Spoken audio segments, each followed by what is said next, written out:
அனைவருக்கும் வணக்கம். அனைவருக்கும் தமிழ் புத்தாண்டு நல்வாழ்த்துக்கள். இப்போ இந்த தமிழ் புத்தாண்டை பொறுத்தவரைகளும் நம்ம தமிழ்நாட்டில் தான் தமிழ் புத்தாண்டு. நீங்கள் தமிழ்நாட்டில் உள்ள மக்கள் இந்த தமிழ் புத்தாண்டை மிக விமர்சையாக கொண்டாடுகிறார்களா அப்படின்னால் இல்லை என்றே சொல்லலாம்.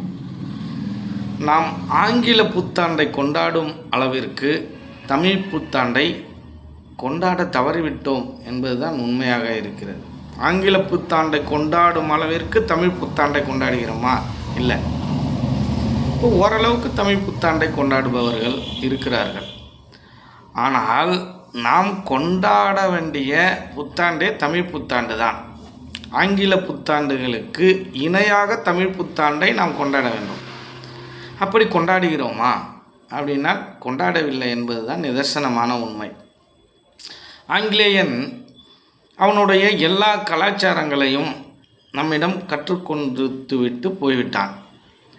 சரி, அவன் போயிட்டான், கலாச்சாரம் அதோட போயிடுமான்னு பார்த்தால் நம் நாட்டு மக்கள் அவனுடைய கலாச்சாரங்களை அப்படியே விடாப்பிடியாக பிடித்து கொண்டார்கள் என்பது தான் உண்மையாக இருக்குது. நான் ஏற்கனவே சொன்ன மாதிரி ஒரு மனிதன் தன் மனதுக்குள் ஒரு விஷயத்தை பதிய வைத்து விட்டான் என்றால் அந்த பதிய வைத்த எந்த விஷயமாக இருந்தாலும் அதை தூக்கி போடுவதும் அதை மறுப்பதும் அவன் மனதில் இருந்து அதை எடுப்பதும் சாதாரண விஷயம் கிடையாது. இது மனம் சார்ந்த விஷயம். ஆனால் இந்த தமிழ் மக்களை பொறுத்தவரையிலும் நிறையா விஷயங்களை ஆங்கிலேயன் கற்றுக் கொடுத்த நிறையா விஷயங்களை நமக்குள்ளே இருந்து எடுத்து போட்டு தான் ஆகணும்.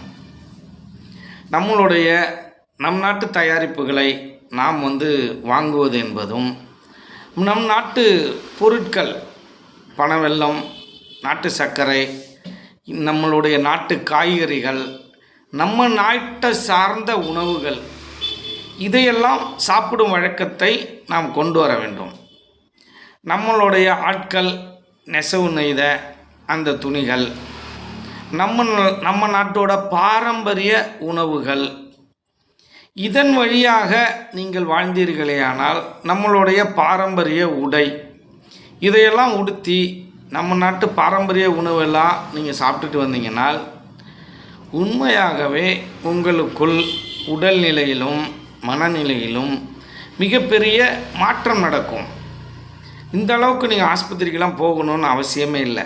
எவ்வளோ பேர் இதெல்லாம் கடைப்பிடிக்கிறீங்க?